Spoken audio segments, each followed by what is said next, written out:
গঙ্গিতা দিদি, তুমি মনে করছো যে তোমার ওই একটা ভিডিওতে তোমার অনেক ফলোয়ার লাইক সব বেড়ে যাবে, কিন্তু তোমার ওই একটা ভিডিওর জন্য কিন্তু আমাদের অনেক বড় ক্ষতি হয়ে যাচ্ছে। এইসব মেয়েদের থেকে সবাই একটু সাবধানে থাকবে, না হলে এরা ভিউজের আশায় যখন তখন তোমাকে ফাঁসিয়ে দিতে পারে। গত কয়েকদিন আগে বনগা লোকালের একটি ভিডিও ভাইরাল হয়, যেখানে দেখা যায় যে কিছু ছেলে বিনা পোশাকে তারা ট্রেনে উঠে পড়েছে।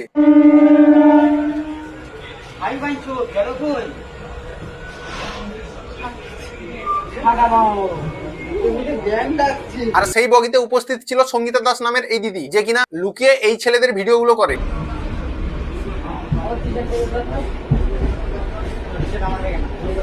আর তার ফেসবুক প্রোফাইল থেকে ভিডিওটি আপলোড দেয় এবং ক্যাপশনে লিখে, রাতের বনগা লোকালে লেডিস কামড়ায় কি হয় দেখো। লাঙ্গের আশা কইরা তোমার ভাতারের ভাত চাঙ্গে লেডিস কামড়ায়। ভিডিওটি ফেসবুকে আপলোড দেওয়ার পরে প্রচুর পরিমাণে ভিডিওটি ভাইরাল হয়, আর ওই ছেলেদেরকে সবাই হেড দিতে থাকে, খারাপ খারাপ মন্তব্য করতে থাকে, আর এদিকে দিদি আমাদের মজা নিতে থাকে। তো বন্ধুরা, আজকে এই দিদিকে নিয়ে একটু হালকা নির্মা গুড়ি দিয়ে ধোয়া হবে। তো দেরি কিসের, তোমরা কানে হেডফোনটা পরে নাও, ততক্ষণ আমি ইন্ট্রোটা মেরে আসছি। অবশ্যই ভিডিওটা লাস্ট অবধি দেখতে হবে।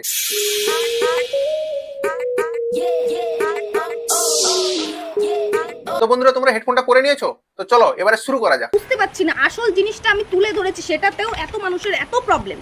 মানে মানুষটা কি চায়, যে অন্যায় যে করছে, অন্যায় যে সচ্ছে, তার প্রতি সবার শত কৃতজ্ঞতা, সবার শত ভক্তি। কি অন্যায়ের কথা বলছো তুমি যে ছেলেগুলোর কথা বলছো, তারা দূরে কোথাও খেলতে গেছিল, আর তারা বাড়ি ফেরার জন্য সবচেয়ে লাস্ট ট্রেনটিতে ধরার জন্য তারা ছুটে ছুটে আসে এবং লাস্টে ট্রেনের লাস্ট বগিতে উঠে পড়ে। একদিকে প্রচন্ড গরম, তার উপরে ছুটতে ছুটতে ট্রেন ধরেছে, তাই হয়তো গরমের কারণে নিজের পোশাকটি পরেনি, তাই বলে তুমি লুকিয়ে ভিডিও করে ছেড়ে দিবে?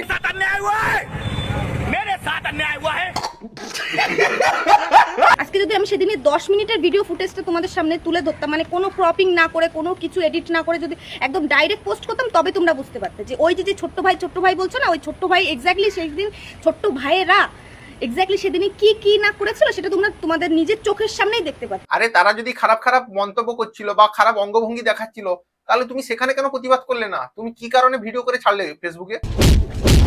যদি সেখানে বলার তোমার কোনো সাহস ছিল না বা সেখানে তুমি প্রতিবাদ করতে পারছিলে না, তাহলে তুমি সেখান থেকে উঠে চলে যেতে। ট্রেনে তো বিভিন্ন জায়গায় বড় বড় জায়গা থাকে, তুমি সেখানে বসতে, অন্য জায়গায় উঠে চলে যেতে। না কি এইসব ভিডিও না বানালে ভিউজ আসে না? আর ওরা এত বড় চালা, ও ছোট ছেলেকে বলেছে যে আমাকে নিয়ে একটা নেগেটিভ মানে ভিডিও বানাতে, সেটা দিয়ে মানে যাতে আমার ফেসটা ডাউন হয়, ওদের পরে হয়ে কথা বলুক। আরে তোমাকে রোস্ট করেছে অনেকে, তুমি শুধু ছোট্ট ছেলের নামটা কেন নিচ্ছ? কারণ ভিডিওতে ভিউজ বেশি আসবে নাকি? হ্যাঁ, আমাদের সামনেই কেন আসতে হলো?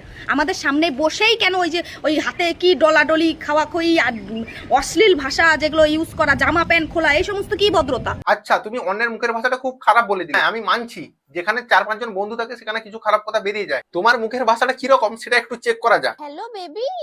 হ্যাঁ, কোথায় আছো তুমি? এই তো আসছি। তাড়াতাড়ি আসো। আর শোনো, আসার সময় কিন্তু মনে করে ছাতাটা নিয়ে এসো, ওটা ছাড়া তো আবার মজাই হবে না। ঠিক আছে। আচ্ছা ঠিক আছে। A few moments later. ছাতাটা নিয়ে এসেছো তো? হ্যাঁ, এই তো। দূর বাড়া। তোমার তো দেখছি খুব সুন্দর মুখের ভাষা। বাংলায় একটা কথা আছে জানো, চালুন বলে ছুঁচকে তোমার পিছনে ফুটো, অথচ নিজের পিছনে কতগুলো ফুটো সেটা কেউ দেখতে পায় না। এটা তো একটা ভিডিও দেখালাম, বাকিগুলো দেখাচ্ছি দেখো। আমার ঘুমই হচ্ছে আমার কাল শত্রু। কেন আমি এই কথাটা বললাম? নিশ্চয়ই তোমাদের মনে এই প্রশ্নটা আসছে। দাঁড়াও, এই ভিডিওটা দেখতে থাকো, তাহলেই বুঝতে পারবে। ভিডিও শুরুটা তো এইভাবেই করতে হবে, না হলে তো ভিউজ আসবে না। এইসব জিনিস না দেখালে কি আর ভিউজ আসে নাকি? বলি গালটা এদিকে নিয়ে আয়।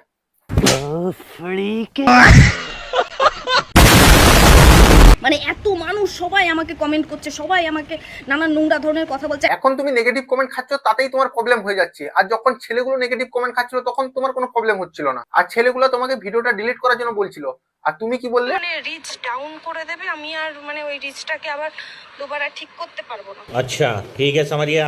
তো আমার অনেক রকম প্রবলেম হয়ে যাবে, কিন্তু তুমি টেনশন করো না। আমি কিছুদিন মানে ভিডিওটা তো এখন মানে ট্রেন্ডিং এ চলছে, কিছুদিন যাক, আমি অবশ্যই ভিডিওটাকে ডিলিট করে দেবো, সপ্তাহখানেকের মধ্যেই ডিলিট করে দেবো। তুমি মানে টেনশন নিও না। ট্রেন্ডিং এ চলছে, তোমার ভিউজ লাগবে। বলছি দিদি, যদি ওই 5টা ছেলে কোনো কারণে কিছু করে বসতো, তাহলে কি তার দায় তুমি নিতে? একটা ফোন পেয়ে গেছো মানে যা খুশি ভিডিও করে নিবে আর সোশ্যাল মিডিয়ায় আপলোড করে দিবে, তা কি করে হয়? বলি গালটা নিয়ে আসো একবার। তোমাকে আমি যথেষ্ট রেসপেক্ট করতাম, ইনফ্যাক্ট তোমার ভিডিও আমি সব সময় দেখতাম, ভীষণ ভালো লাগতো, কিন্তু এই ভিডিওর শিকার যে আমি হয়ে যাবো সেটা আমি কখনোই ভাবতে পারি। আচ্ছা, ছোট্ট ছেলে যখন অন্যের পিছনে কাটি করছে তখন কিচ্ছু হচ্ছে না, তখন তুমি তার ভিডিও দেখে মজা নিচ্ছ, আর যখনই তোমার পিছনে কাটি করে দিল সেই ছোট্ট ছেলে খারাপ হয়ে গেল, বলি আর একবার গালটা নিয়ে আসো। এত ফাঁকা ট্রেন থাকতে ওরা আমাদের সামনেই কেন ভাই, কেন, কিসের জন্য? পুরো ট্রেনের বগিগুলো যদি ফাঁকা ছিল তাহলে তোমরা অন্য জায়গায় গিয়ে কেন বসলে না? তাতে কি চর্বি গলে যেত নাকি? বাকি থাকলো এই ভিউজের কথা। ওরে ভাই, ভিউজের চিন্তা কে না করে? তুমি করো না? তুমি আমার ভিডিওটা নিয়ে ভিউজ কামাচ্ছ না, টাকা ইনকাম করছো না?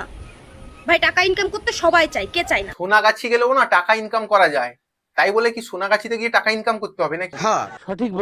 আজকালকার দিনে অন্যায় প্রতিবাদ করাও যে একটা অনেক বড় অন্যায় সেটা আমি সত্যি বুঝতে পারিনি। বুঝলে হয়তো এরকম কাজ আমি করতাম না। আরে কি অন্যায়ের প্রতিবাদ করেছো যে বলছো তোমরা? কয়েকদিন আগে বেহালায় একজন নাবালিকাকে করা হয়েছে, তারপর তার ভিডিও করে রেখে তাকে আবার পুনরায় ব্ল্যাকমেল করে করা হয়েছে।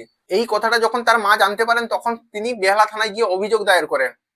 এটা নিয়ে তোমরা কোনো প্রতিবাদ করেছো? খালি প্রতিবাদ প্রতিবাদ করছো বলছো।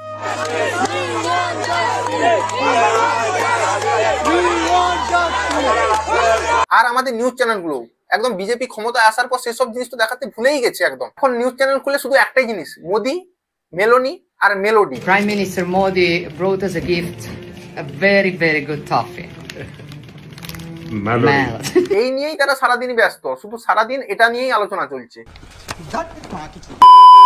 তো বন্ধুরা, আজকের ভিডিওটা এতটাই। ভিডিওটা যদি ভালো লাগে তাহলে একটা লাইক করে যাবে, আর সঙ্গে একটা কমেন্ট করে যাবে, সঙ্গে সঙ্গে সাবস্ক্রাইবটা করবে, আর পাশের বেল আইকনটাও প্রেস করে যাবে যাতে পরবর্তী ভিডিও নোটিফিকেশন সবার আগে পৌঁছে যায়। বন্ধুরা, আজকের ভিডিওটা এতটাই। দেখা হচ্ছে নতুন কোনো ভিডিওর সাথে, ততক্ষণের জন্য বাই। রাজার রাজ্যে সবাই গোলাম, করতে হবে রাজার সুনাম, না হয় তোমার কল্লা যাবে, বিরাট কঠিন শাস্তি পাবে।